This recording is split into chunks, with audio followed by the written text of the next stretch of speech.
Liburan kemarin, Dayu pulang ke kampung halaman ayah. Dayu sangat menikmati perjalanannya karena pemandangan sepanjang jalan begitu indah dan menyegarkan mata.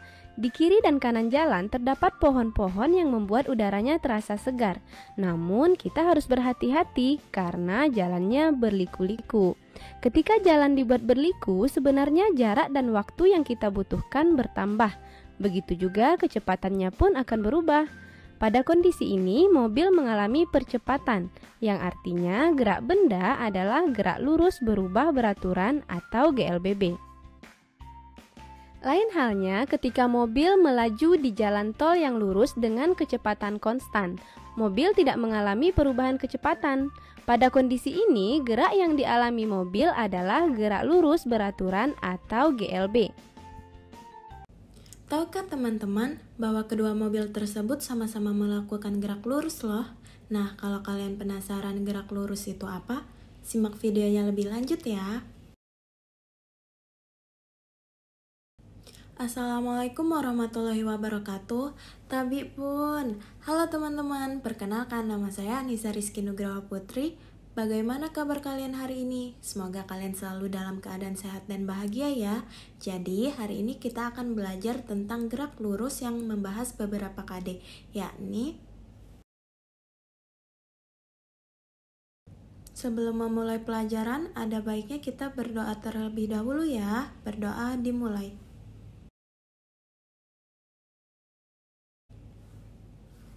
Berdoa selesai. Pada awal video tadi, teman-teman sudah mengetahui bahwa mobil yang berjalan di jalanan berliku-liku atau mobil yang berjalan lurus di jalan tol itu sama-sama melakukan gerak lurus. Jadi hari ini kita akan belajar tentang gerak lurus. Gerak lurus itu dibagi menjadi dua, yaitu gerak lurus beraturan atau GLB dan gerak lurus berubah beraturan atau GLBB. Sebelum kita membahas GLB dan GLBB, gerak itu apa sih? Benda dikatakan bergerak apabila benda tersebut mengalami perubahan kedudukan. Besaran yang dipakai dalam gerak, misalnya jarak, yaitu panjang seluruh lintasan yang ditempuh suatu benda, dan perpindahan yaitu perubahan kedudukan awal dan akhir suatu benda. Untuk lebih paham tentang jarak dan perpindahan, simak animasi berikut ya. Seseorang bersepeda sejauh 3 km ke arah timur, lalu kembali lagi sejauh 2 km ke barat. Maka jarak yang dialami orang tersebut adalah 3 km ditambah 2 km sama dengan 5 km. Untuk menentukan jarak, kita tidak memperhatikan arah ya teman-teman. Sedangkan perpindahannya 1 km. Karena setelah bersepeda sejauh 3 km, orang tersebut kembali lagi 2 km. Sehingga perbedaan kedudukan awal dan akhir orang tersebut adalah 1 km. Jadi, untuk menentukan besarnya perpindahan, kita harus perhatikan besar dan arahnya. Selain jarak dan perpindahan, besaran yang digunakan dalam gerak lurus ada kelajuan, yaitu jarak yang ditempuh dalam satuan waktu, kecepatan yaitu perpindahan persatuan waktu, dan percepatan yaitu perubahan kecepatan terhadap waktu.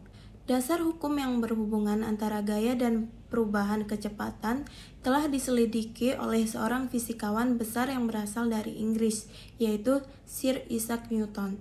Penyelidikan Newton didasarkan pada hasil eksperimen Galileo Galilei yang menghasilkan konsep percepatan. Pernyataan dari hukum-hukum Newton adalah sebagai berikut.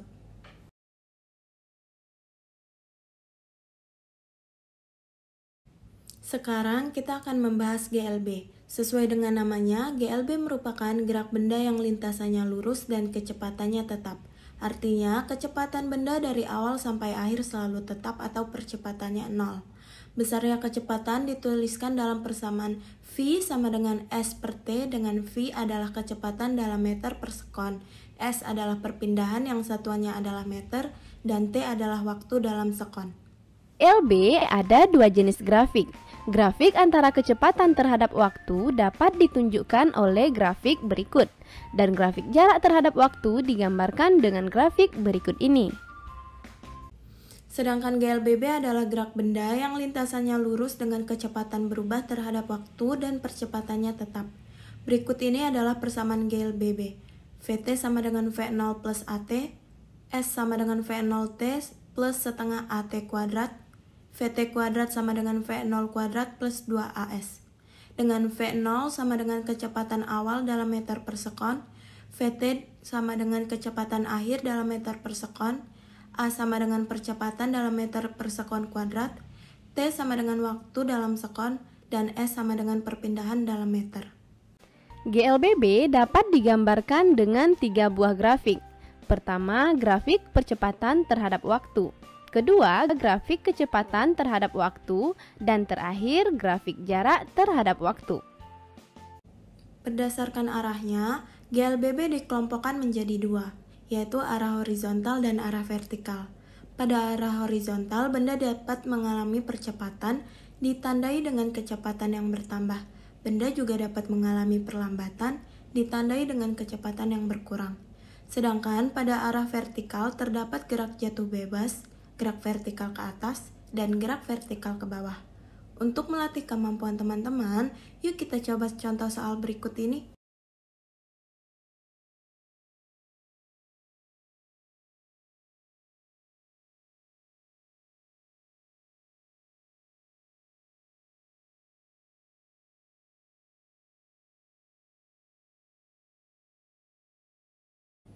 Pernahkah kalian naik kereta api?